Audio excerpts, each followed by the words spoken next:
I'd like to call the meeting of the Delta Conservation District, May 14th, 2025 meeting to order at 5:30 p.m. Stand for the pledge of allegiance. I pledge allegiance to the flag of the United States of America and to the republic for which it stands, one nation, under God, indivisible, with liberty and justice for all. Give you a crib sheet. Roll call. Kaplan. Here. Sikorsky. Here. Vandewater. Here. St. Vincent. Here. Brockman. Here. Okay, everybody look at the agenda. I'd like to propose an amendment to the agenda, please. To put under new business, the Heather LeDuc evaluation. I'd like to have that on point H. Do we have a motion now? We should have a motion and Do I then have a discussion. second? I'll second. And then- Any discussion? All I those would, in- I would like to do it in closed session. Okay, that would be the, we're gonna add it to the agenda and then when we bring it up. Okay. Okay, all those in favor signify by saying aye. Aye. Those opposed? The agenda is amended then. Do I have a motion to approve the agenda? So moved. I'll Second? I'll second it. Moved, second. Any discussion? All those in favor signify by saying aye. Aye. Those opposed? Agenda approved. Conflict of interest disclosure, is there any conflict of interest? No. Okay, moving on. Public comment on agenda items. Is there any public comment on agenda items? Any comment on agenda items? If not, we will move on then. Approval of meeting minutes from the March 12th, 2025 regular board meeting.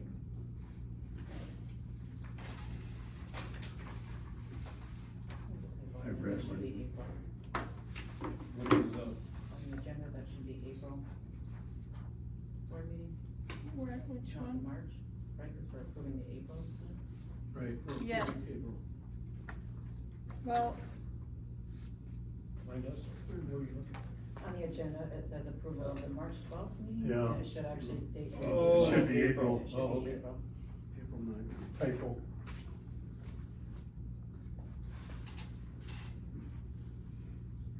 Is there anything else? Do I have a That motion? was for the. no, That but was- yeah, that was that's for the agenda, correct not the thing. Minutes, right? That's. Right. I'll motion that we, yeah. But wouldn't that be the correct, because the approval of the minutes was for the month before, so in April we approved March's.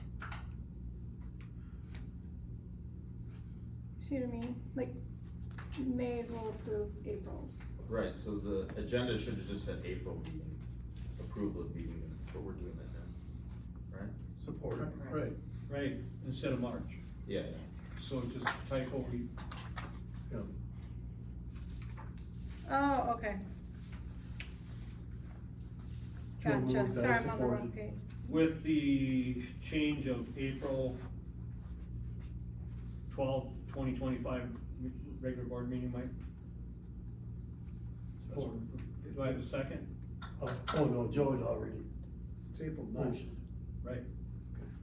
Yeah, it was listed as March right here. You just said 12. You motioned, right, Joe? I It did. says. And I supported, so. All right. Okay, any discussion? If not, all those in favor signify by saying aye. Aye. Aye. Those opposed? Motion carried. Treasurer's report.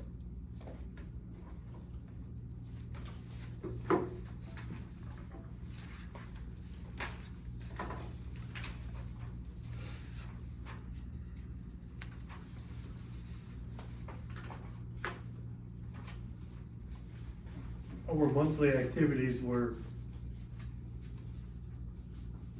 pretty straightforward with the exception of tree sale. And,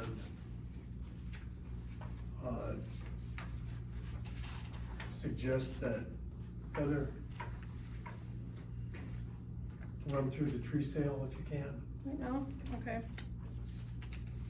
So, it would be this document. The profit and loss is on the back, showing how much we made, this year. There was one bill that, when we get the bills, wasn't figured in there that I got after I had run the bills, so that's been attached for, nursery bill for 8,000, so that brought that down. Looking at the numbers from, comparative from last year to this year, we are down about 8,000. But more trees in the ground and more trees that were ordered, and I think that has to do with the small fruits and things like that, that we ordered figs and strawberries, more of smaller things. But it was a hard year, I can say, for all, and I think Rachel can back me up because she has a lot of, knowledge on all the other districts in the UP. Everybody seemed to take a dive this year.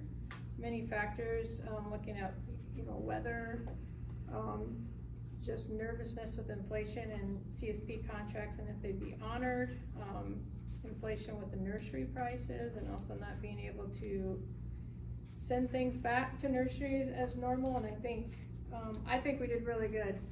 We made a profit and we put trees in the ground, which was our plan. So Rachel, if you wanted to add anything about other districts?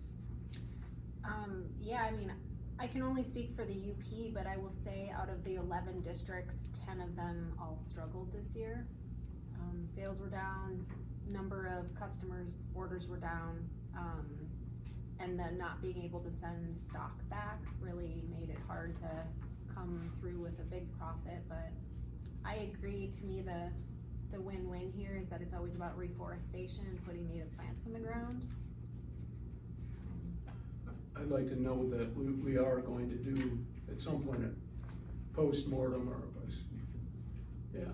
a post-tree sale review to determine, what we bought, do we need, future purchases, necessity of certain things, that sort of stuff, based on what went out the door. Do we have all our loose ends closed? Yes. Everything's in, everything's done? Yes. Everything is in, so these would be like. So these are the accurate numbers, yeah. These are be the actuals. And I might as well say that the contribution to the city of Escanaba has occurred. Out on Ernst and I in particular planted several hundred of the overage things, so the trees haven't gone to waste. And we're going to be planting tamaracks down at West Side Recreation Area, probably in the near future here, next few days, hopefully. And so anything that was overrun on seedlings and saplings has been taken care of, pretty much, most of it, so. Right. Yep. And I personally would just like to reach out and say a big thank you to Jesse at MSU, because they helped us out tremendously as far as with the fruit trees. We didn't profit from the trees going out there, but we didn't lose money on them and they went in the ground, so. Right. We really are, I would like to propose that we send them Yeah. a letter of Yeah, thanks for that their sounds great. partnership to work with them going forward, working with them in the future. Okay, anything else on the treasurer's report? No, just note that reconciliation is correct.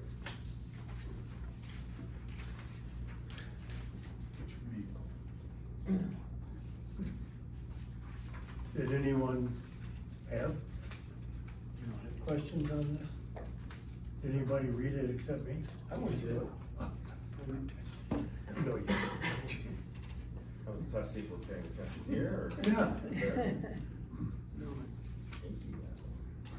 Is there any more questions, more discussions on the treasurer's report? Do I need to move to have that put in? Yeah. Do I have a motion to Accept. accept the treasurer's report as reported? I'll make a motion, to accept the Second. treasurer's report. Or, Support.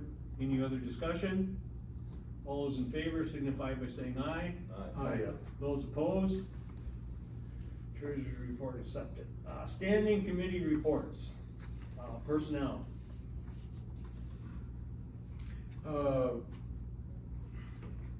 We've completed an initial evaluation, Heather's annual evaluation, and on Monday. And that's where we stand right now for that. What we did. Is the, personnel, never mind, I can't think of what it's called, so, What are you trying to say? that's, if I knew I'd say it.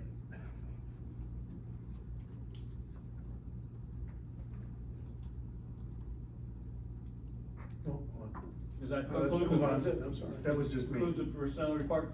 Property and for it. equipment, I received, Heather forwarded me a, request from Corey Schrader from the county. Hi Heather, we would for sure be interested in the mower the district owns. I had talked with Nate previously about the 5,000 BUX and one of our older grasshopper mowers. If this is still something you may be interested in, let me know. It's my personal opinion on the mower that if we come to an agreement, I can't see us holding on to it. If we want to let it go, but my suggestion would be is we would not be interested in any trade. We would be only interested in a straight out sale. Down the road, we can look at investing in a smaller mower, that'll fit our needs. The committee, What do we wanna, you know, we wanna, was this the one that we had for sale a couple years ago? yeah. Yes. Oh, yeah. We had to deal with the It's like fairgrounds, we had to deal with it is the brand county, new. we had. It's brand new. yeah, Yeah. it was scratched. I'm looking at, I don't know if we wanna make a motion, but I'd reach out back out to them, but I would be looking at probably a Yeah, while the committee. price on it as about approximately $8,000. Fair market value? Yeah, that's, at the time, a year ago is what I got from, the guy from, North, or, Northgate. Northgate. Yeah, Do you know what we bought it for? 11,000. And what do they sell for now new? Oh, no, you can't get that model anymore, but the new ones comparable to that probably are up around 14,000, 15,000. Ooh. But that is a conceivable model. I mean, that was when they discontinued it, there was a lot of issues. So if you want me to reach out to Corey, I'll talk to him and he can run it through the chain of the county, but we're not interested in any swap. No, I just sell it, but Straight, yeah. probably should sell it closer to maybe what its value is, cause like with the wood processor. Yeah, but So- you're looking at something we paid $11,000 for approximately 4 years ago. We do have use on it, How many hours do you? I wanna say there's not a lot of hours, there's like 32, last time I looked at it, there was like 32 Well, hours, which is nothing, but. I wouldn't quibble on those whole thing, but you could go in at 9 if you, just go in at it. The thing with like that wood processor, we sold it for 20, what we bought it for, Mm-hmm. but they doubled it. Oh, yeah. Yeah. I mean, so- yeah, but I mean, it's what you're gonna get out of No, it. I don't disagree, but the old adage for negotiating, people, Well- you go in asking for a steak and you take a sandwich. Okay, give me, what price do you want to? What was the price on it when you guys had it last year? What was the minimum bid? Was it 9? I don't remember. We didn't put that out for bids, we dealt with No, there was a the, minimum though. I There thought was it a minimum on there. Did we last put that year. out? It was pretty short though, I mean, we didn't, we had so much stuff to I get don't rid know, of. yeah, I don't know if I we- thought it was 9,500. did we really, I did think we it put was- that out? It was or- definitely between 9 and 10, yes. We had a Something. minimum. Seems like 10K would be a great price for that. And nobody, Oh, no one bid at 95 when I bid Yeah, at no one 10. bid at Wow. 95. It even could have been But 95. we Oh, we said- did, No, it's we 95. did put it out, and that's when then we turned around and offered it to the fairgrounds, Yes. and they were gonna take it for 8, or whatever it was. That was early in the season, cause I Right, remember I 85. bumped into the person from Escanaba who said, ooh, I wish I would've known about that. It's just timing, I mean, we only had it for sale for like 2 weeks. Give me a price and I'll go to Cory with it. What do you wanna go with? You wanna go with 9,500?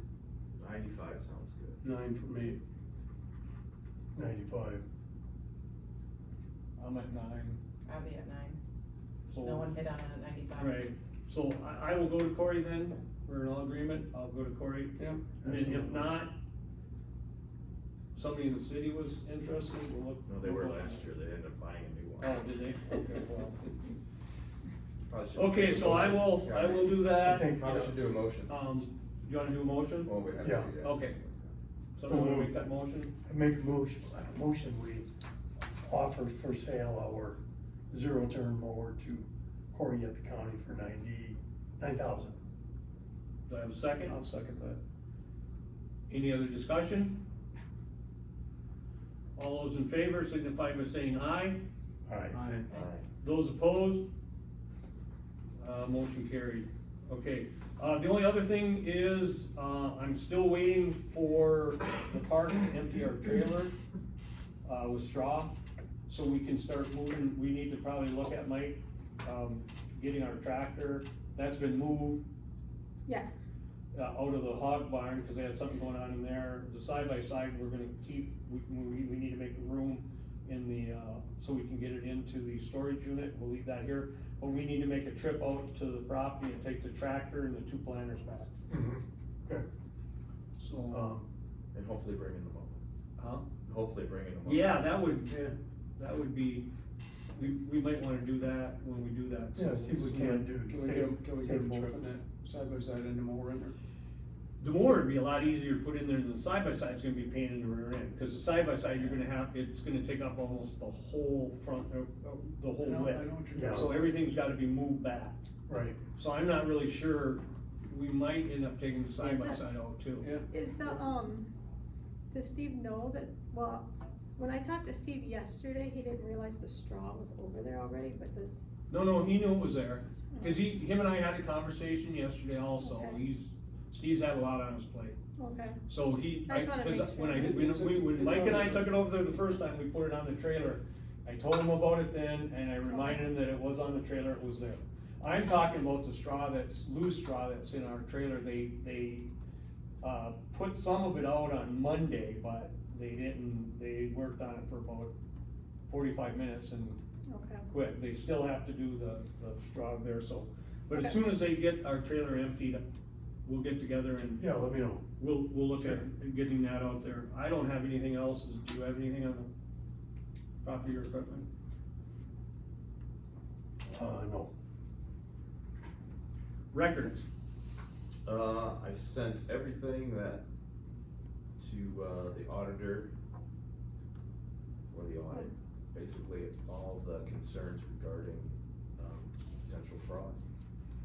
I don't know what they're gonna do with it, but they'll make note of it, so Okay. I think it was 18 files in total. Anything else? Anything to add? So that, Finance?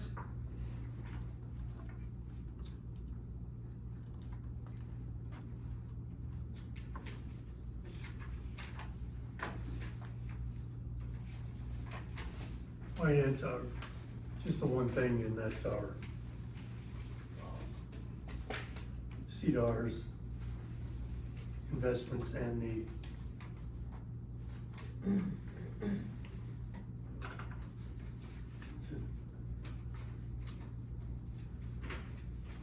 CDR's and the other gold, what is it called?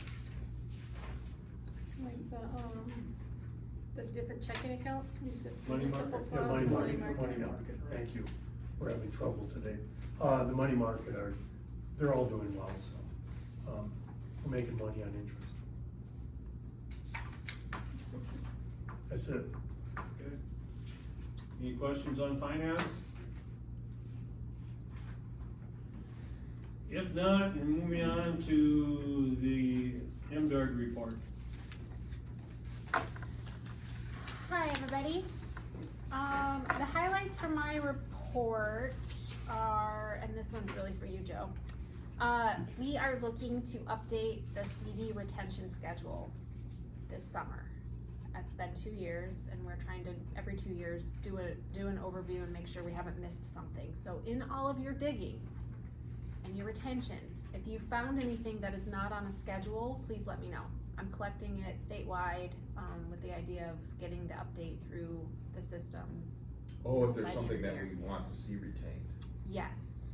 longer. Well, if it's not listed on the schedule, it's important for us to add it. Okay.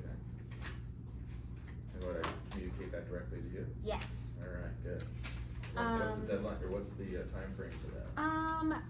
I'm gonna keep it in my partner report probably for the summer with the idea that maybe by the end of the summer, around the turn of the fiscal year, to work through that process, so, you know, a couple months.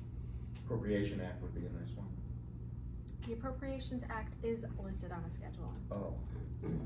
I don't know which one offhand, but yes. Okay. Do you want me to send that to you? No, I'll look it up. It's probably under the county schedule, For conserva- I was financials. just looking at that the other day, there is one for conservation districts, okay. Yep, conservation districts is number 38, but you also fall under several of the county schedules. Okay, And so the Appropriations Act budget, that's in there for sure. I think it's financial something. When you guys did your board governance element a handful of months ago, there was a comment in the feedback to me about the MACD modules, like these self-paced training modules.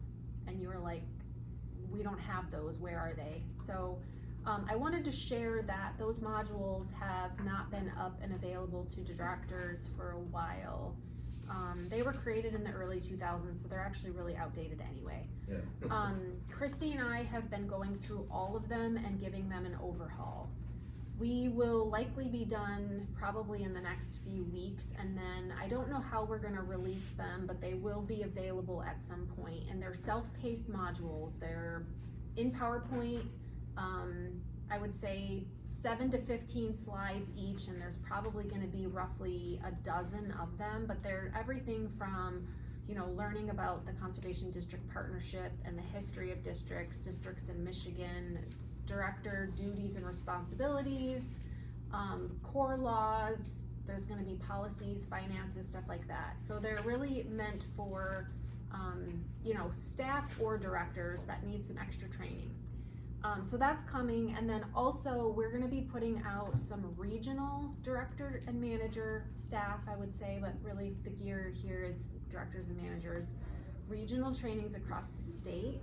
There's gonna be 4 of them, and the idea is that one of them will be probably in Marquette, and it'll likely be at the end of the summer. We don't have a date yet, probably the August timeline. So I wanted to share that. It'll be in-person training, there will be an evening session that'll be like 101, and then a next day, kind of longer day, sort of 201. I would encourage you to go to one or both. We will have scholarships available, so every director that goes, first come, first serve, there's $75 available to kind of help cover your time and your gas. So that'll be coming out soon. There are 3 others that will be held downstate if you're like super interested in leaving the UP. One of them will be held at the MACD Fall Convention in Bel Air in the December timeline.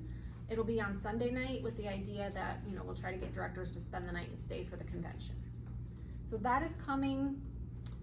And then the last thing I wanted to share on my report itself, under the educational opportunities, is that NRCS released this really great educational series, kind of just talking more about training and understanding your roles.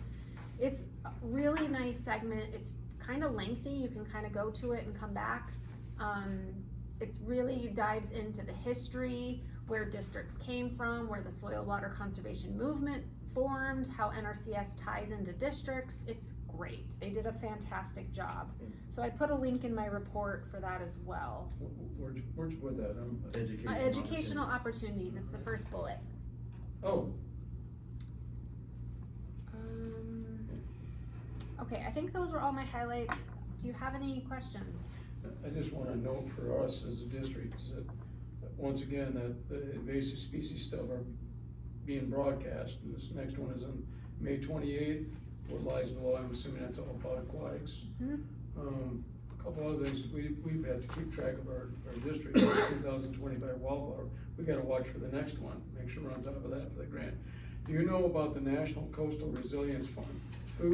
It's kind of a broad spectrum thing, it looks like to me, and it's, why wouldn't we qualify for this in some manner? We'd have to put a plan together, but it kind of says improving habitats for fish and wildlife. Well, okay, I mean, what does that all mean? I mean, what kind of money is available, you know?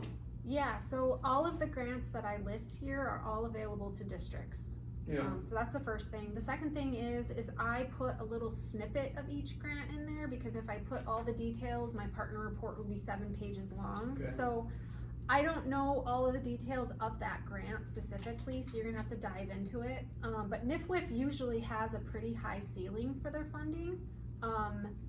This one, I am almost positive is a nationwide grant. Sometimes their grants are very Great Lakes focused, but I think this one is probably national. So I don't know the ins and outs of it. I'm not as familiar with it.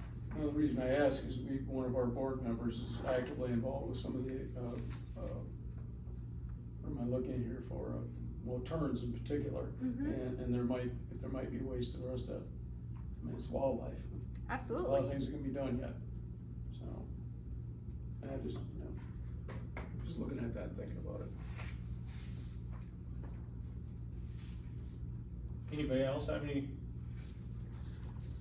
questions?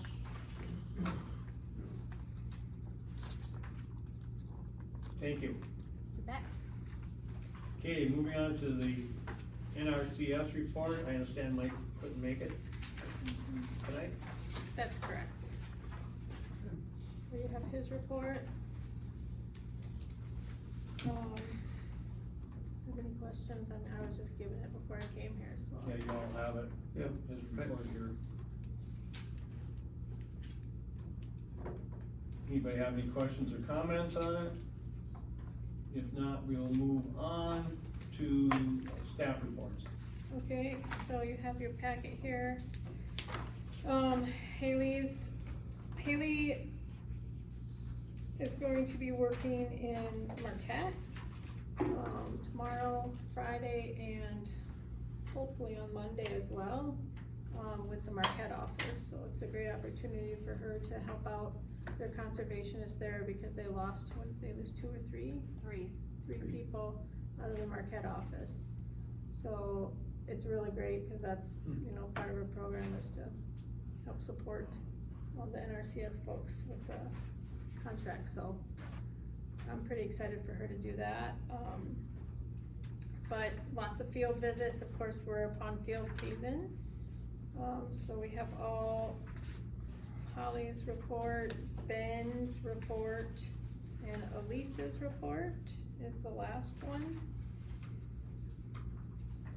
And then to add to Holly's, she also wrote a grant, the Learn, Conserve, and Farm grant, and I have a copy of it if you guys wanted to look through it, but it's well written and pretty good. And she basically is asking for,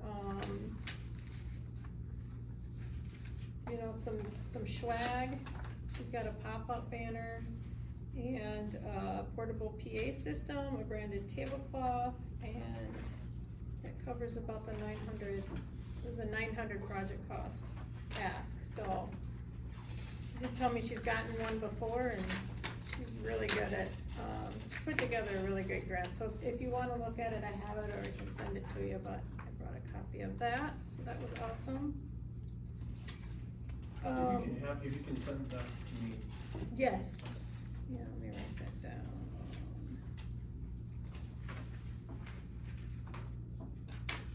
Include me, would you please? Yeah, I can send it to everybody. Okay, Thank you. you're welcome. As far as outreach, Ben and Steve had put together, you know, something for Ben's FAP outreach plan, so they had an Arbor Day event. And there's about 223 youth, there was 10 trees and shrubs that were planted with the Gladstone schools. The junior high kids came down and Holly was there and I went for half the day and it was really awesome. Then we did, the following Friday, we did a salmon release at Pioneer Trail Park, and I was with SISMA in the morning. We did invasive species with 125 youth, and in the afternoon, I got to spend, Joe came down and we did some bird migration and just general conservation, with 11 high school students on senior skip day, so that was pretty nice.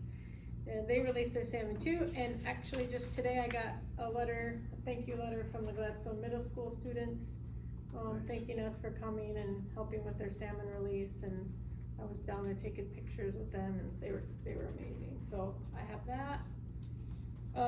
And then we're also planning on getting back together to do some litter cleanup at Van Cleve Park in the next week or two.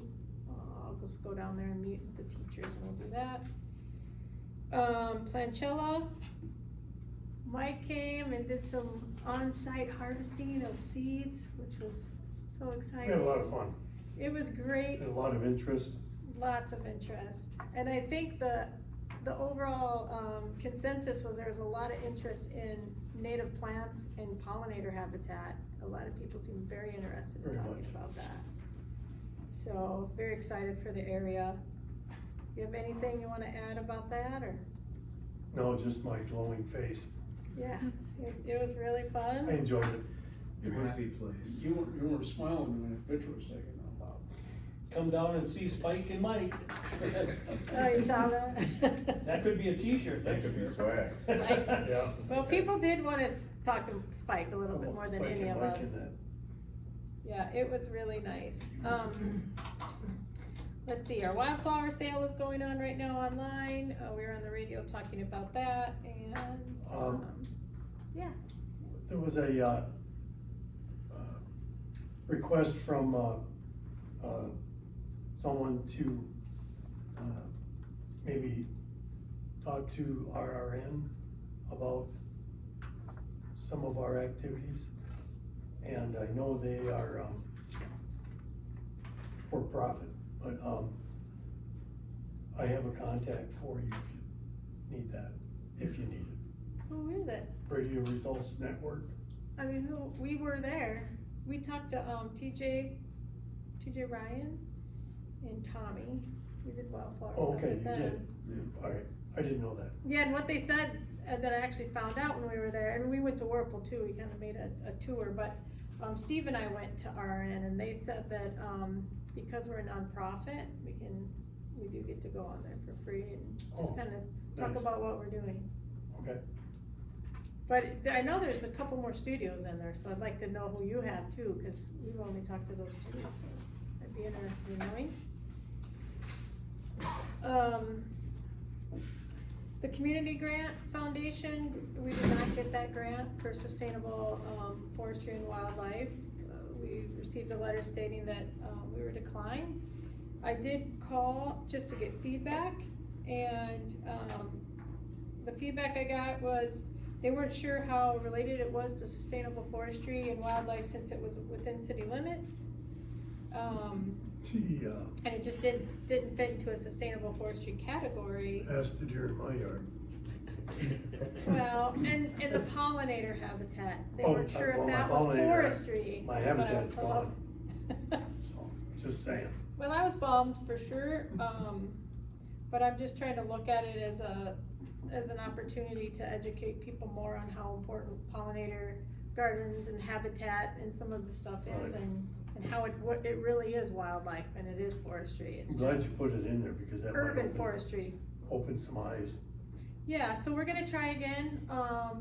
The next one is December 1st, and we're gonna try with Gladstone Schools, for the pollinator garden they want, and, we'll do it under 3 categories. There's 3 categories. There's that one, there's the Delta, just a Delta Community Foundation grant, and then there's the YAC, which is the Youth Advisory Committee.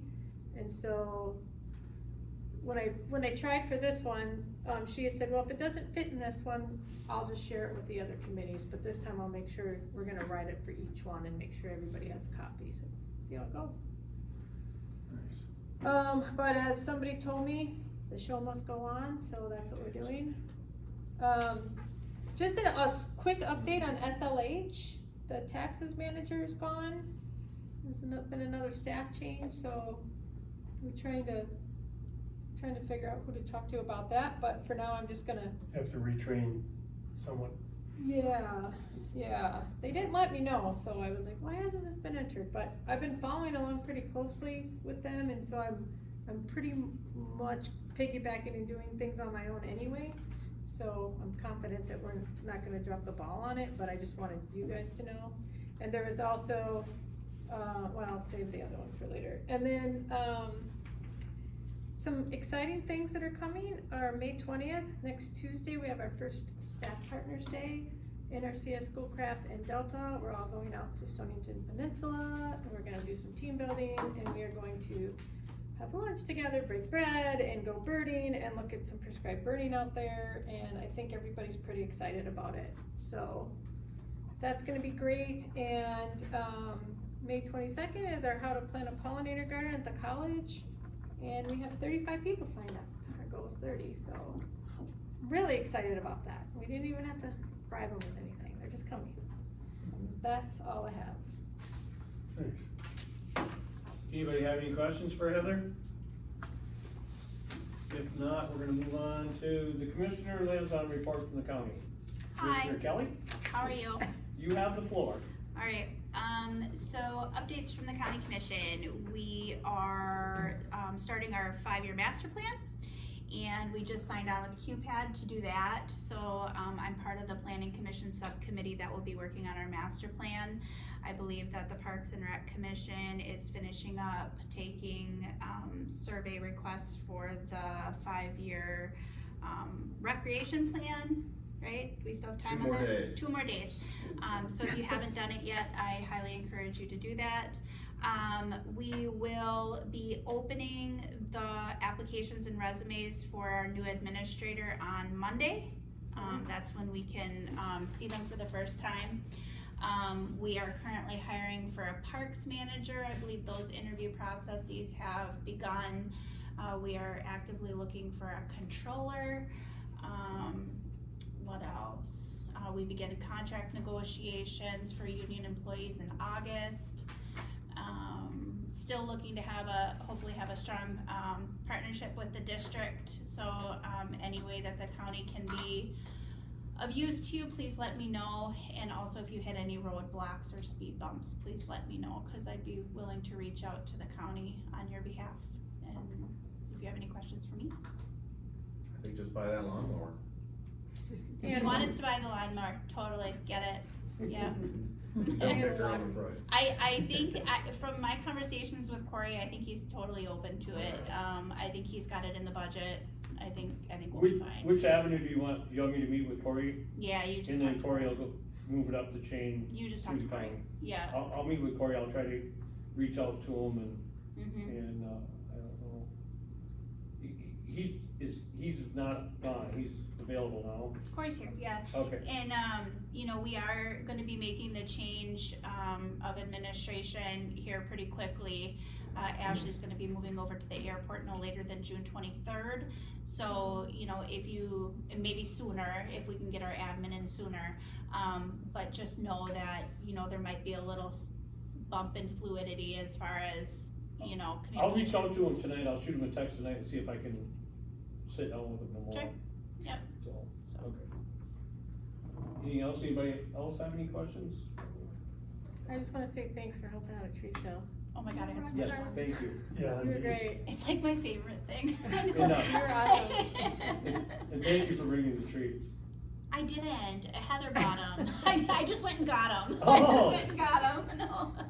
No, I told Oh, here them. I was giving you all the No, I credit. was like, no, we gotta get them at Super Bloom because you guys have a pollinator garden there, and and Whitney's awesome. I don't mind Yep. taking the drive to Gladstone. Which we So did get a plant list for, good. we're picking up, so if you're still into watering. Oh, we're gonna and check. since the last conservation district meeting, I did resign from the Escanaba DDA. So while I won't be making decisions regarding, your upcoming pollinator gardens and things of that nature, I'll still be actively involved. I Oh. just can't dedicate as much time to it as I wanted to. Sure. So that's all I have. Thank you. Thank you, Thank you. Commissioner Kelly. Whatever. Unfinished business, only thing we have on unfinished business is district audit update, Which I guess we went over already. Did we? Well, you said that you sent everything in, and Yeah. I talked to Eric, he was on track with the June 30th, so everything's looking good.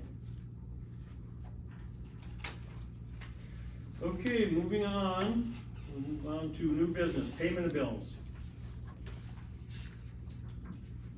I wanted to just point out that I, put a copy of the Center Washington Hopla bill, because again, there was something questionable on it. And, at the time when I put this in the packets, they hadn't responded, but I did get a response yesterday that she hasn't had time, but to talk to their payroll specialist over there, but they are still looking at that. So they have advised it to not pay it until they can figure out why that's there. Good. And then, bills are high, there's, a lot of tree sale stuff in here, nurseries, and, the taxes were pretty big from the 941 tax. Oh, that, yeah, Yeah, because of, that's a chunk, yeah, That's the 36. the settlement. right, Mhm. settlement. What is the Verizon purchase of Apple 15, that $645, what is that one? Oh, that's the purchase of the phone. When we purchased the phone to go to the government contract, we had to buy it in order to switch out, but we are all set with that right now. So we're at, it should be $45 a month, and then we shouldn't have to buy phones really ever again. From what they say, there's always like a free one if yours breaks, or. Keep upgrading. Like the SE right now is the free one if you wanna upgrade, but. On our nursery stock purchases, does this include our fall, stock, or are we gonna be billed for the fall stock? in the Yes, that future? includes It includes it, so we're good. good. How much of the fall stock is there? How much? There's not really that much. I mean, there's probably, I gotta think now, I bought this week last night. There's probably about 55, I would say, pots, maybe 60. How much total? Oh, money, I'd have to, 55 pounds. They're fairly expensive, those pounds. they are, we went down a lot with that because we had the seedlings. Right. So like, different species and varieties of plants that you could only get in potted. You could get elderberry and mountain ash, and there's a couple that you couldn't, but I can get that total for you. No, And, if you had it, I was curious. You, think that the ones that I bought from the tree sale now, so I've got probably like 50, 2 or 3 different species trees will have a root ball sufficient enough to be for fall sale. I mean, the stuff, I bought a bunch of stuff last year, I mean, you mean to add it to the fall sale? Yeah. That's a good idea. yeah, like, I mean, the bare root stuff this year is as big as the stuff that's in pots in the fall. Right. But I'm just wondering, what's your thinking on the root ball itself? Oh, if you put that in a little pot with soil, it'd be ready to go in the fall. Okay. That's I'll a give you great list. idea, I'll cause give we you a do list. have people that, that ask, for extra all the time. Right. Okay. Yeah, that's a really good idea. Do I have any more discussion on the bills? Do I have a motion to pay the bills? So moved. Forward. Motion made, supported. Any other discussion? We roll call this? Kaplan, Yes. Jaworski, Yes. Bandy Water, Yes. St. Vincent, Yes. Brockman. Yes.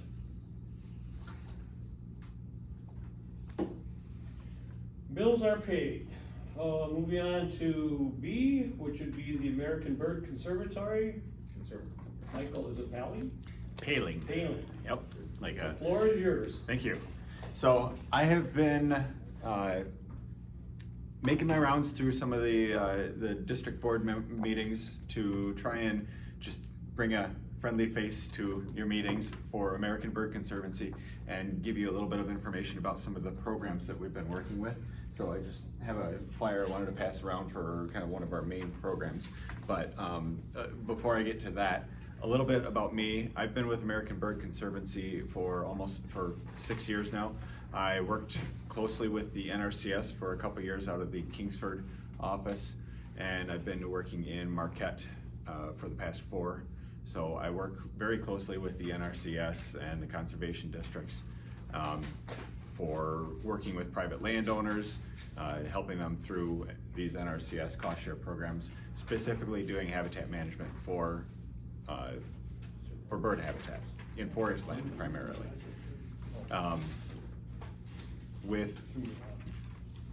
So American Bird Conservancy is an international organization, but we have a local team here in the Great Lakes that are focused on a couple specific bird species, and 2 of those bird species is what we have on this flyer here for the Regional Conservation Partnership Program. The golden-winged warbler and the Kirtland's warbler. You may have heard of the Kirtland's warbler. It's the kind of the poster child for Michigan forest conservation and the Endangered Species Act. But the golden-winged warbler may be slightly less well-known. It's not on the threatened and endangered species list, but we are trying to keep it from going on it. This Regional Conservation Partnership Program is an NRCS cost share program, similar to the Environmental Quality Incentives Program or the Conservation Stewardship Program.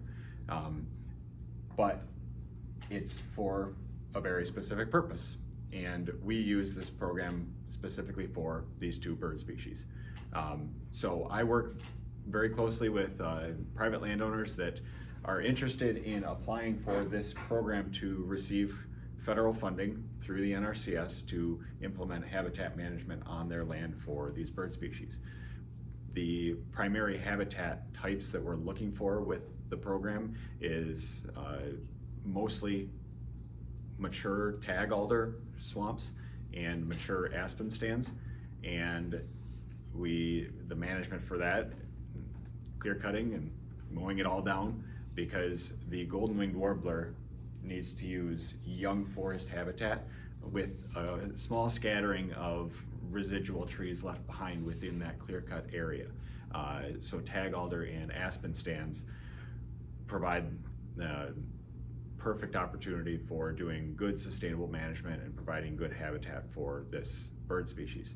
So I'm bringing this all up to the districts again to I haven't personally presented to many of the districts yet, so I don't know who's all aware of the program and who's not.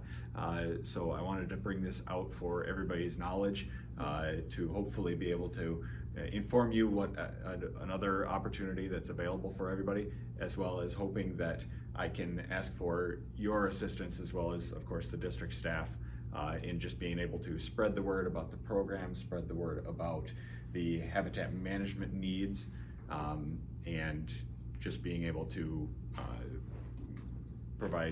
expand partnerships between us. I'm the only staff member for American Bird Conservancy in the Upper Peninsula, so it's hard to get to do all this as one person. So I have a couple of questions. Mike Van Wyk did give us a flyer on the golden wing okay. a while back. I'm curious, because I did a lot of work with the golden wing and the Chippewa National Forest for projects. Maybe you can tell me, I've been thinking about this, we have a lot of buckthorn here. Mm-hmm. Shrub successional things on right of ways and that, you know, I mean, it's classic areas for, alders for golden wing. How's that bird been, is it in those systems at all? Probably. Probably. It doesn't mean it's a good thing. No, I know, because I know, obviously they're not very eager anyway, but, I'm just curious if anyone's doing some studies on that. Well, do you know, cause I don't keep up on it. Studies on how the buckthorn is particularly impacting it. If they're moving into it. I don't know specifically how in depth it is on that. Yeah. I wouldn't be surprised that they're there, Yeah. but I don't know of any specific studies that have. They Yeah. are, Oh, I'm sure. they're on my land. Yeah. But I do need to get rid of the buckthorn because it does chase the game out. Yes. It's kind of like teetering on whether I'm going to have any game left or not at this point. I gotta get the stuff done. Mm-hmm. And I do need to slash some alder down because I do plan on making some more warbler habitat. I have just what you're talking about, mature Mhm. alder and aspen are about middle age at this point, but I do have some mature aspen too. Yeah. So, yeah, I've been working on that, but to answer your question about the buckthorn, they don't like it. I don't think, they're gonna be there, but nothing likes it, it's so thick. But yeah, the buckthorn it's not, even if they're there, it doesn't mean it's, Primer, right. Perfect. what's the phrase for it? It's considered like Optimal. an ecological trap. Is it Yeah, might it is. look good to them and they might nest there and reside there, but it doesn't mean it's good for them. And the grouse trying to fly through that, they hurt themselves. I mean, they avoid it too. Interesting. Anybody Thanks. have any other questions?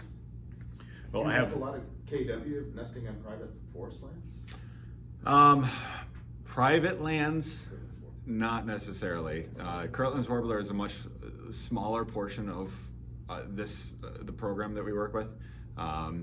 Most of the Kirtland's warbler habitat all throughout the state is public lands. If you go down the Stonington Peninsula and the jackpines there, That's Iowa. Mhm.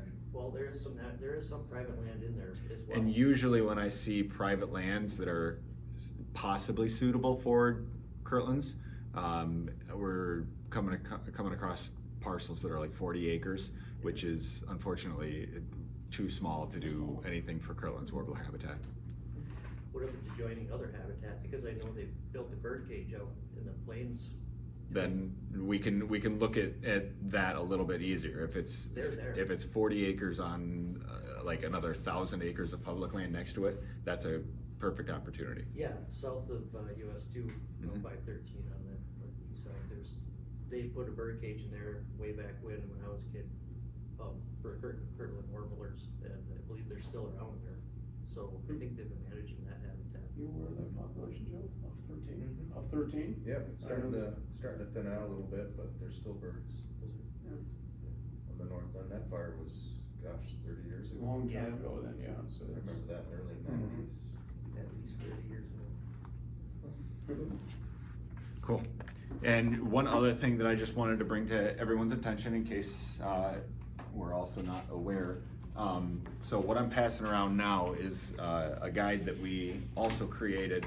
That we have another program. It's not federal funding or anything. It's just purely educational. Forestry for Michigan Birds is what we call it.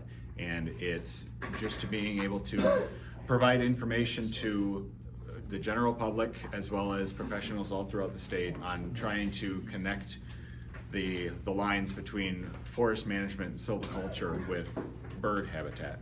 So this isn't specific to any one or two bird species. We have several highlight species in there to kind of give some specifics on what habitat needs they need. But this is supposed to kind of be information for everyone or for all birds overall. So I am gonna leave a stack here with you, Heather, to take back to Ben so I that also you think can. that Ben has handed those out, by the way. Yes. So I don't know how many He he's had got a left. few, they're gone now, but He- these were very popular at one of our, events that we did in Sure the were. garden Yes, show. yes, Very these popular. go by very quickly, Mhm. Yeah, so, good, wonderful. yep. Yeah, they're gorgeous. that's the last I have. Thanks, Anybody else have any questions for Mike? appreciate it. Thank you so very much. for coming. Yeah. Okay, moving on to item C, upcoming board elections. Okay, so we have our elections are coming up. Our, special meeting is, or special meeting, I'm sorry. Our, annual meeting is August 20th. And so, starting right now, I was gonna do it on May 16th, which is this Friday, but I just got them ready yesterday. I have the nominating petitions, so I brought a couple tonight, and they're available at the office. These will be due back by, Friday, June 20th. And then we'll put our, we'll run our ad in the paper. We have to do it 45 days before the election, and we'll do it a little bit before then. And there are 2 spots available. They're both 4-year terms. Will be for Mike's current seat and for Adrian's current seats. And so that is open to the public. We will put it on the website and on our social media. You can stop in the office and get a petition. Just has to be signed and printed. Fill out the information from 5 county residents, Delta County residents that are 18 years or older. And then bring it back to the office and we'll do the bottom. So that is happening now. Any questions? So when's our June meeting? What date is that? June meeting. Our next meeting is on the 11th, June 11th. Gotcha. And then 20, I mean, really, it falls on the weekend, so I just moved it back to Friday to give an extra day. So they have the minimum of 60 days.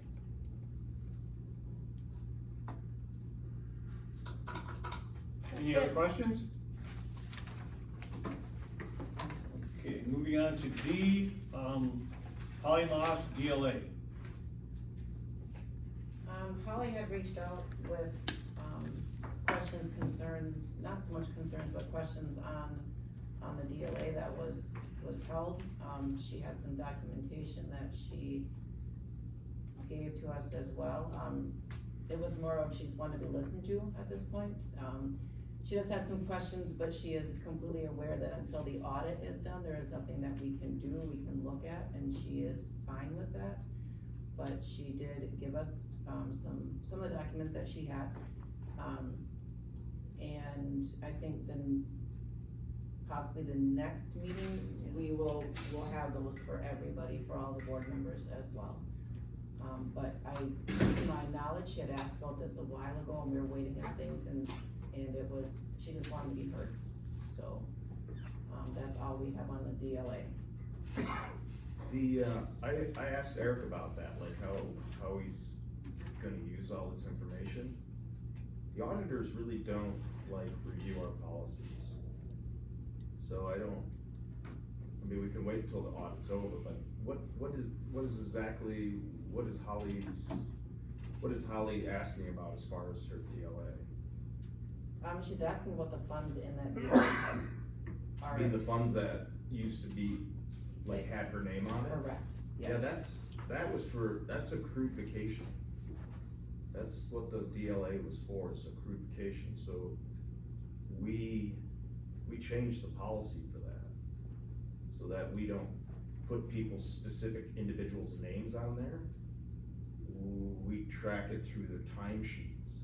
So if they have accrued vacation that they're charging to the MDARD grants and carrying over vacation time, we have new policies of how much you can accumulate and how much, and you have to take that vacation time or at some point lose it.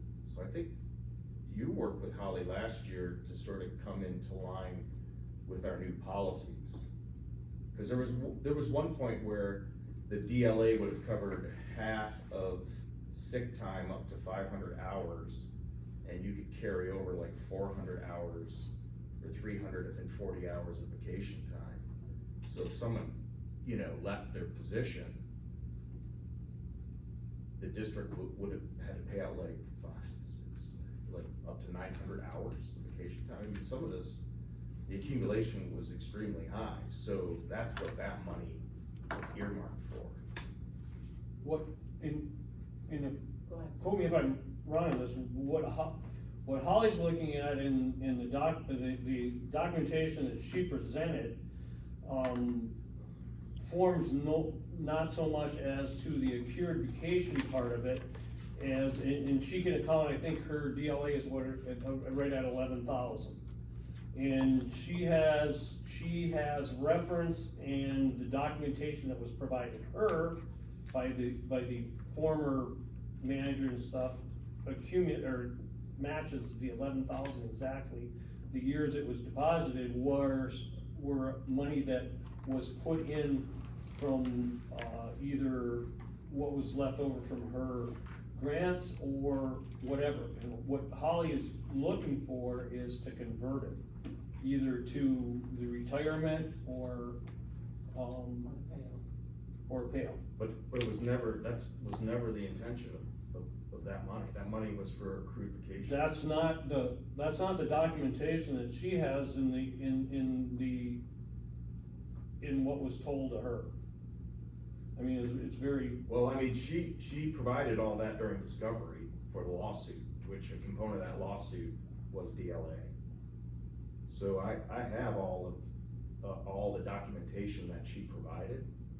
I mean, there was stuff in there from previous board where they allowed her to pick a beneficiary on this account. Right, that was in meeting minutes over a 2-year period. Right. But that doesn't give her that's not her account. I mean, we could do that for all staff. If something was to happen to the staff, I mean, a 900 hours of payout, there should be a beneficiary for that. But that doesn't change how the intent of those DLAs or how they were used. And I'll wait till we get the Yeah, right. documentations that we can all look it over, but it was quite interesting to say that I don't remember how it was worded, if it was on her DLA, I mean, it specifically stated that it was hers. So, if she's asking for us to look at it, to open it up and Right. to say, you know, is this funds there for her to convert, or is it a payout, what is her old because it's no longer her DLA, that's gone, right? Those funds have been put into the, larger account, there's no separate accounts. Well, no, because they're not tagged to an individual person, they're the liability that the district held for accrued vacation time charged against the MDARD grants. So you could carry from one fiscal year into another. Right. That's what the purpose of those DLAs were. And so if she has accrued vacation time now, that our policies change, so like we no longer pay out $500 of sick time. So that's just a policy change that, occurred back in like 2014. And she asked for us to look at it, so Sure. as soon as we have everything. So from my understanding then, the $11,000 that was originally assigned to her DLA is no longer, it is in the, where is it at? Is it like in the general fund, or is it? It is in general. Well, yeah. It was all consolidated. But she tracks her accrued benefits through timesheets. Right, through present. Right. So like, But 2 years ago, remember when Rory wanted his early DLA? There was another issue because the previous board had reduced, I think from I'm just going by memory, so don't quote me, but I mean, it's all documented. We went from like 340 or 320 hours down to 120 hours.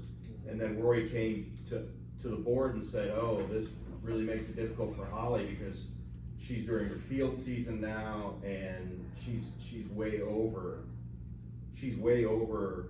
the limit now that the board had set for accumulating vacation time. So we made an exception for her. Right, and what, she's not questioning that. Okay. At that point, what she's questioning is the amount of money that was, I can't remember what the date, we have it. The date Yeah, where it was like it 12 was, or 13,000, but But it was at the date that it ended, that she ended putting money into that.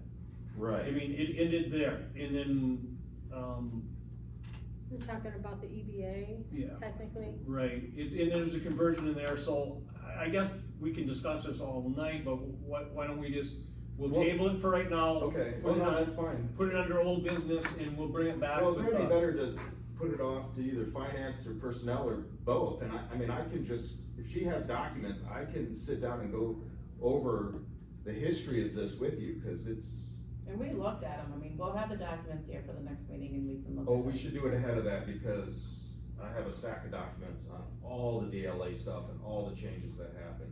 It's a complex story, I mean, this was discovery for the lawsuit, so a lot of this is tied up with that evaluation. So we really should be, because we don't want, I mean, we can go over it, but it would take a lot of time to go over it. because the bottom line is that, when it was the EVA, is that right? The EVA, it was sold to Holly as a retirement. Yeah, see, and I've gone back to her records, she got EBA, and back then, before 2014, when they changed the policy, at the same time that they were involved with the Cannon lawsuit, they got rid of the IRA, and they changed the EBA to the DLA, it was for accrued vacation only. And we have court records to that, I mean, this is. Right, when it went forward, but her contributions at that time had stopped. She has yearly documentations up to the $11,000 that was in. Sure, no, I have it too, I've seen it all. Yeah. But that was for accrued vacation. That's what that whole lawsuit was about. And she had a separate IRA. I mean, I remember Rory trying to explain this, and, I mean, the problem was, is like you'd accrue vacation time carried over, but then you take your vacation time, get paid out in a new grant, but nothing ever came out of the EBA or the DLA. So. Yeah, but the documentation that she presented us does not, It doesn't show that. it doesn't was show that. It shows that she had leftover money on her grant that Yeah, was doesn't- rolled over into, so, right I get right it, now, I- we're gonna table it. All right, We're gonna well, I table think you this, should send it to personnel committee. and then we'll send it. It really should be like personnel committee. Yeah, we can take a look at the documents, I mean, Heather, can you send them out to? I will do that tomorrow, Glenn and I? yes. And what documents would you send out? Is Heather, what are you sending out?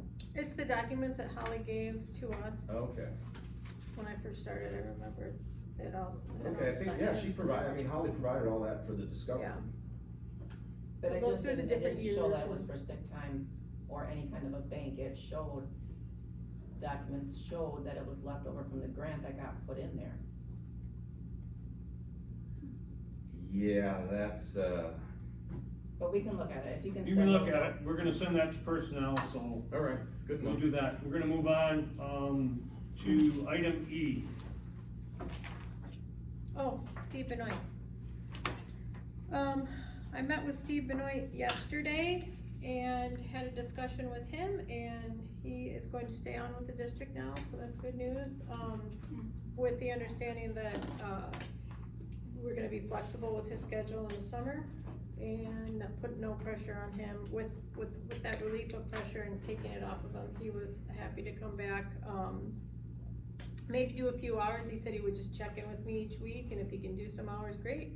If he can't, that's fine, and then when the country club slows down, he would come back to part-time. Did he rescind his resignation?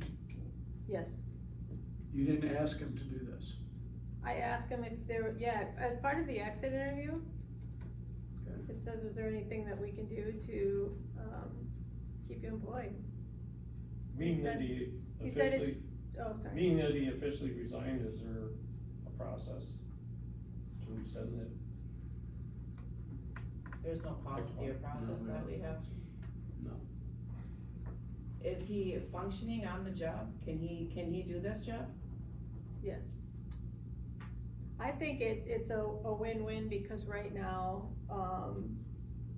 I can just, I don't need the extra help per se. I mean, I shouldn't say that, I always need extra help. But, I'm able to to get my stuff going for the summer and during the field months, and he's great. I mean, he's great for the office. And if he wants to stay, then we definitely want him. Did a lot of work in tree sale. He's done a lot of work on lots of stuff.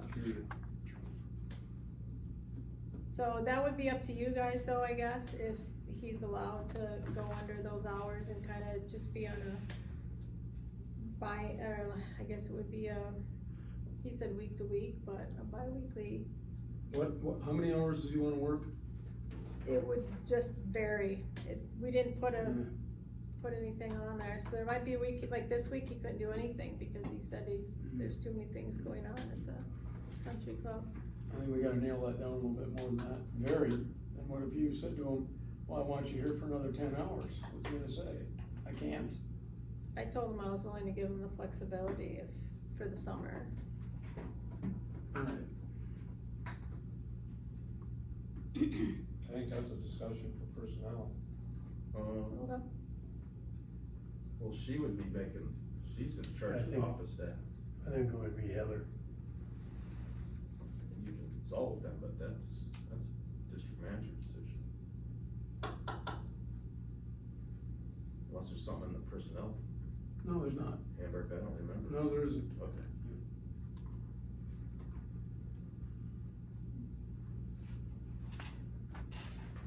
So that's just that's just an update. You're not asking for board movement on, Well, no, but, all you're doing is, you rescinded his leaving mhm. and has come to the agreement with you for terms to continue. Yeah, it's Hour- basically to hours wise. take a pause for the summer. I don't wanna speak too much for him, but he's got a lot on his plate. But, he said that's gonna slow down at some point, and he didn't necessarily want to leave the district. So it's really up to what my needs are, and I think he's worth the wait. To see, and if it doesn't work out, then, it doesn't work out, we just move on. That's your decision. Mm-hmm. Doesn't cost the district At anything, this does point, it? No. it doesn't. No, In fact, I that's think gonna, it's great. So it's, that's gonna save us money. I guess that's the thing, if it was more money, it'd be different, but it's less money, and, No, Joey's not asking for a raise. No, I was just thinking about, I've seen it where there's like, accruing benefits even though you're not working. I've seen that in Oh, the yeah. past here, so I don't think we have anything No. like that. Alright, good. You're not asking to change the name, correct? no, that was before, we were just talking about that way before then. Okay. But, so this changed a little bit, and, I probably should have said that at the beginning to update that part, but, yeah, there's no name change. So this would fall on your decision on what you feel that the office can handle. What does Mhm. PSS mean? Program support specialist. Yeah, but it's totally on him, like, I told him if that's what you wanna do, there's not gonna be any pressure, we would just have a conversation. He wanted to do it every week, but he also wanted me to talk to you guys about it and share some of our ideas, and then we'll have a more serious conversation on how hours look after that. But he wanted to make sure you guys were all on board, and I think that was important to him. The only thing I would appreciate is, once you hammer out something, you can present us a Okay. schedule of, what you're gonna expect of him and what he's gonna be able to, Okay, what that's he's gonna be fair. able to offer. We good with that? Yeah. Everybody? Okay, Okay, that's anything else on that? No. Okay, F, MECD district dues. The dues. Where did I put my paper on that? Hang on now. So we got our due bill.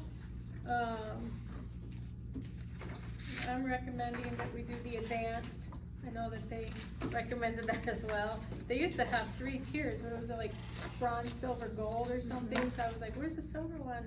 We don't have that anymore. It's changed a lot. But they have the basic and the advanced. It's pricier. I think we paid $750 for the silver, does that sound right, from last year?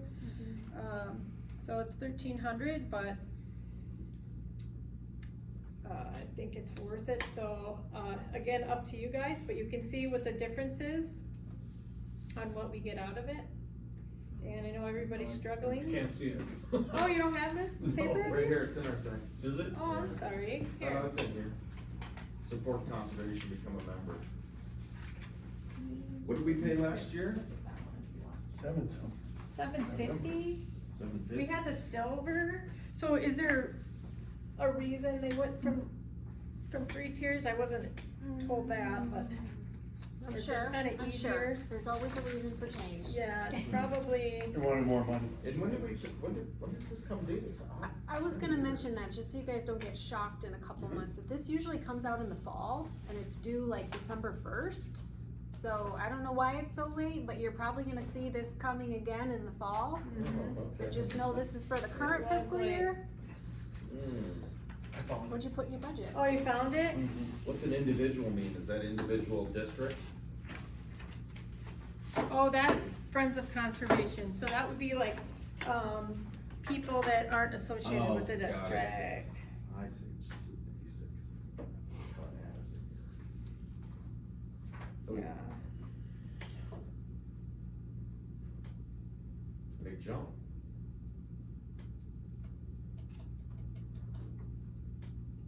What are we gonna get for the extra money? Well,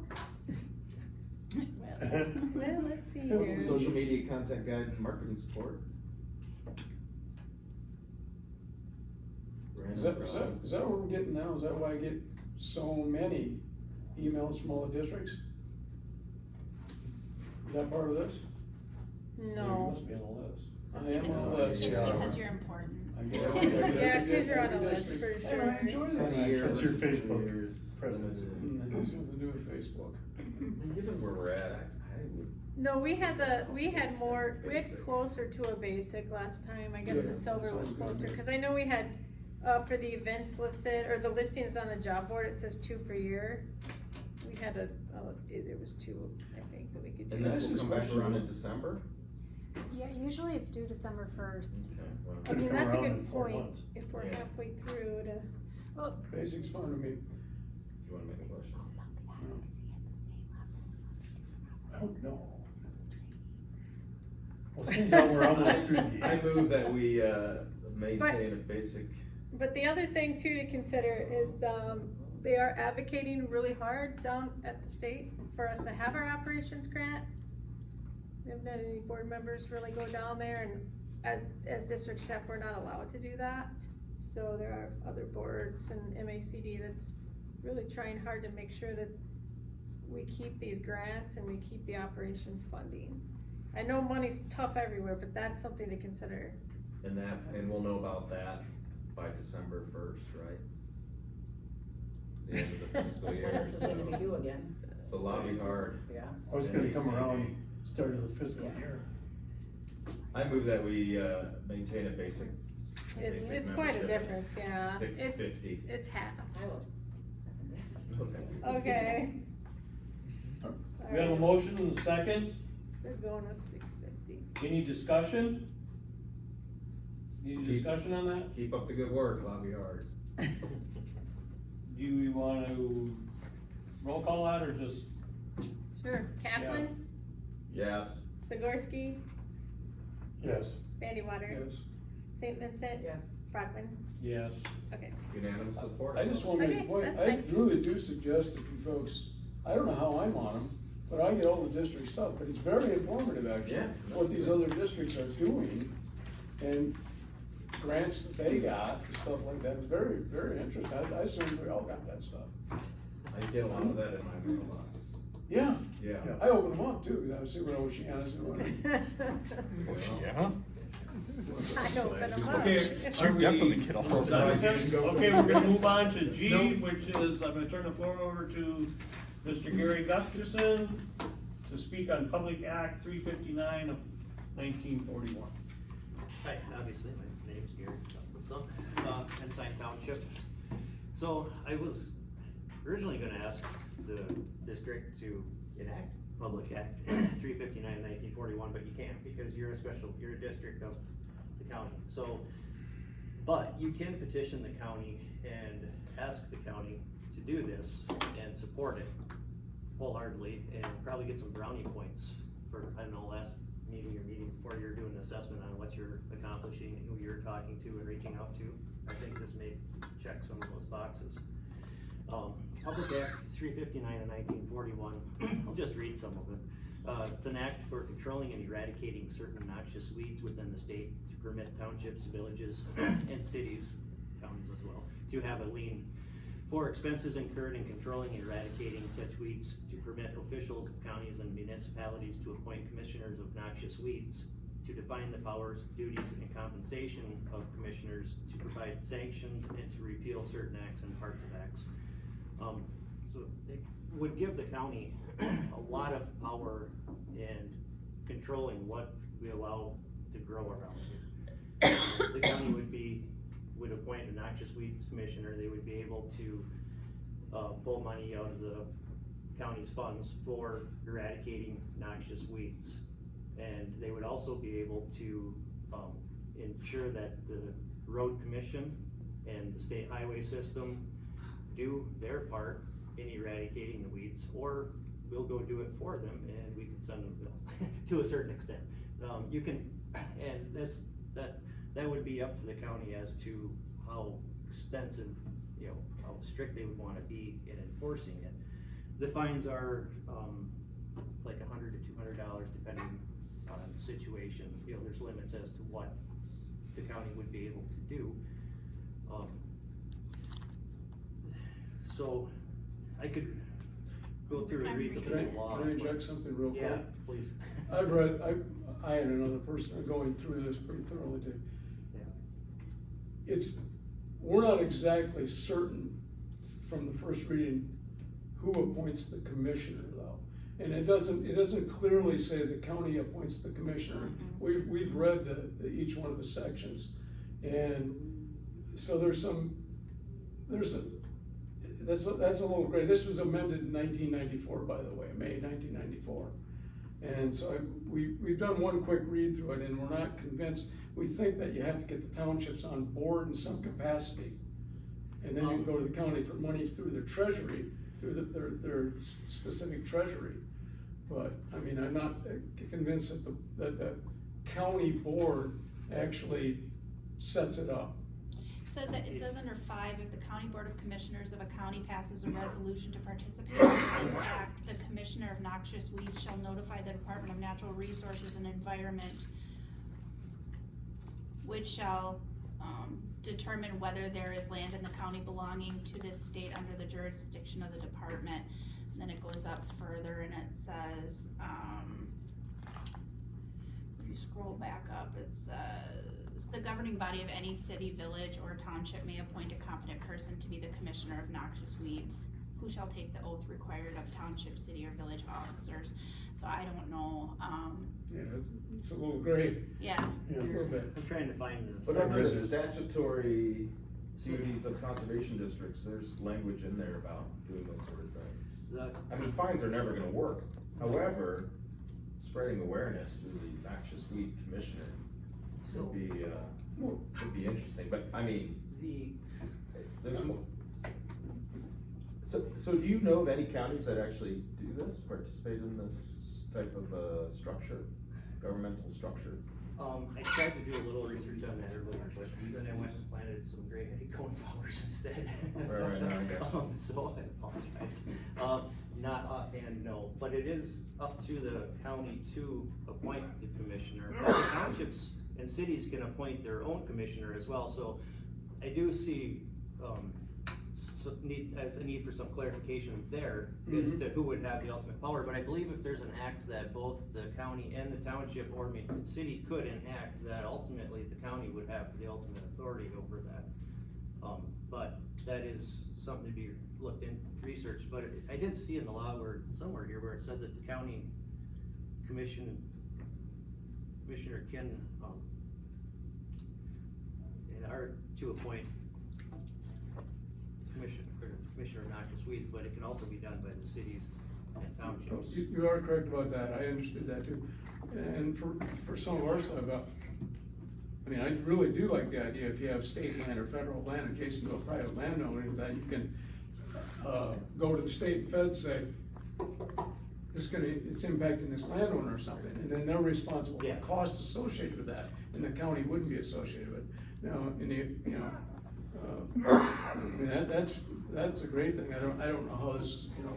For a private landowner, I think that would be going a little too far as to try and give people fines and stuff, but the county doesn't have, I mean, we could shop probably. Yeah, no doubt, but let me tell you, cause just given what happened with the Historic Society meeting the other night, I would say, you're right. 'Cause, Personally, I wouldn't be able to eradicate all the buckthorn on my property, I would be getting fined myself and I would be a hypocrite. So it would be a tool at our disposal so that we could have some power over the railroad. We would have power over the road commission, and like right now, I'm having a little go around with Jody Norman as far as Japanese knotweed. I reported the county to MDARD, and I reported the Delta County Building and Zoning, or the building inspector, to the MDARD as well, and they're supposed to be getting formal education because they're refusing to acknowledge and enforce the Prohibited Species Act in regards to Japanese knotweed.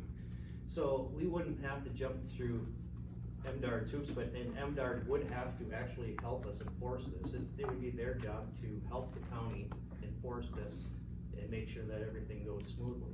So it would give us a better working relationship with MDARD as far as invasive and noxious weeds go.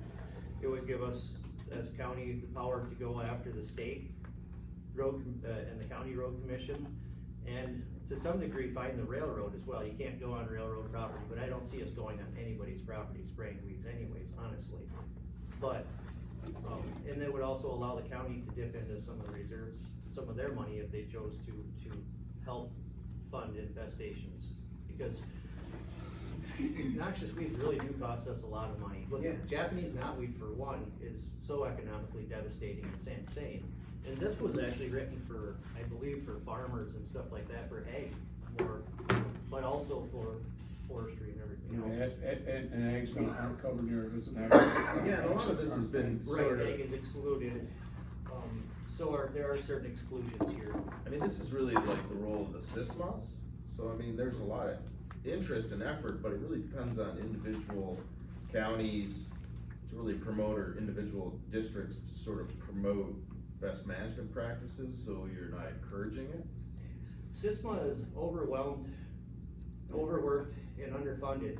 Yeah, no, I'm And well aware, but they're a great organization. yeah, yeah. That doesn't mean though that we can't try to collaborate with the county and talk about this. I think- Get a group together to discuss the potentials and where this county would like to go, because this county's, you know, expanding too. Even John Melner mentioned at one of the board meetings, he was, you know, the wild parsnip, he was concerned about that, cause that can cause On the birds highways and and stuff. stuff. Yeah. So, I mean, that's not a silver bullet, but any time you can hit something from multiple directions, you're better off. And to have the power, for me, it would be for the county and the state. And if we do get something like Japanese knotweed, that one I hate. I mean, we can't let that one go. There's certain plants that just. And I don't know whether this would have to be revised. First of all, there's some species on it, it's ridiculous that they're on here. I agree. But, so I'm not sure that this would have to be revised before you'd be able to attack certain, I don't know, I mean, there's. I believe with the way the law is written, we have flexibility as to what you enforce. You don't have to go with full enforcement of what way the law is written, you have the ability to, but you can make it as lenient as you want as well and enforce, cause the county doesn't have to have a noxious weeds commissioner, nor does the township or the city. you know, so they don't have to take part in this if they don't want to, so they can take part in basically whatever part of it they want, it just gives you the authority to do so. Yeah, raise awareness, I mean, this is something that we've set as an organization. That's right. That is correct. Invasive species program that's more focused on the needs of Delta County. So I'm looking up right now, and it's the city of Burton in Michigan participates in this, cause I wanted to see like if there were other counties in or areas. So it's Genesee County, and then I'm looking at, Eagle Township in Clinton County participates in it as well. And they actually have, the ordinance developed already. So there is precedent for this in the state of Michigan. Yeah.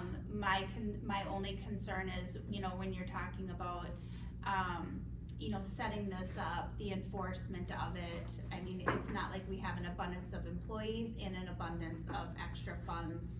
And, so that would be something, if this is something that you're interested in, I would definitely get it out sooner than later, because we're gonna be coming into budget cycle, here pretty soon. Our fiscal year ends September 30th. And could it be somewhat a voluntary role? Oh, that I don't know. With just like paying for a possible person's expenses or something? Oh, no, I wouldn't count on that, no.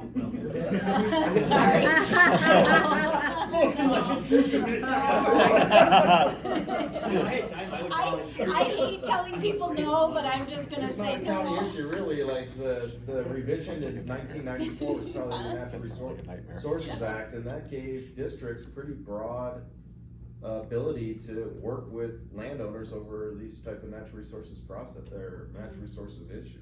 I guess, to reiterate what he's saying, we're committed to this. Yeah. Now, whether or not it falls under the guise of this, you know, I don't think we can sit here and say, yeah, oh yeah, we're gonna promote this particular act. But that still doesn't mean that we can't interface with the county and see what flexibility we have for people, like with the state, the Fed, the railroads, that type of stuff, and road commissions. You know, private landowners, all we can do is educate them. But, you know, we're not, yeah, I know, I understand when you were pretty gusto about it, we're just go in there and start doing stuff. Nah, we're not gonna, you know, we're not gonna take over people's lands. No, we can't do For that. this stuff, No, you know. we would get shot. Yeah, I'm actually seeing a lot of areas that participate, Emmett County, Van Buren Charter Township, and Wayne County. Emmett's probably. Yeah, so it seems like it does have,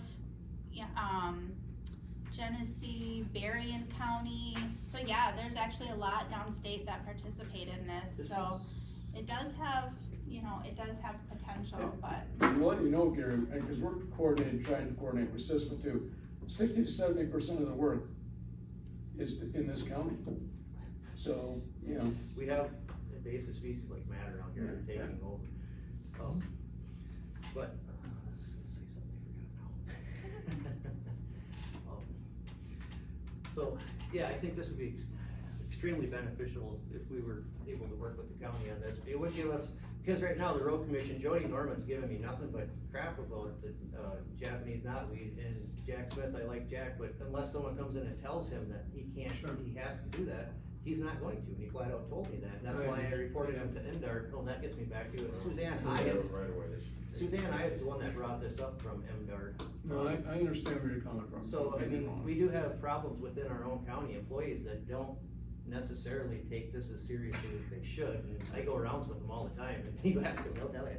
I would think, and not to, you know, interrupt your conversation, but I would just think that if you're, you know, if you're going, to county employees about these things and they're not, you know, responding the way you want them to, it could just be because they don't know anything about it. You could be the first person to bring this up to them, and so they're not gonna have immediate answers for you.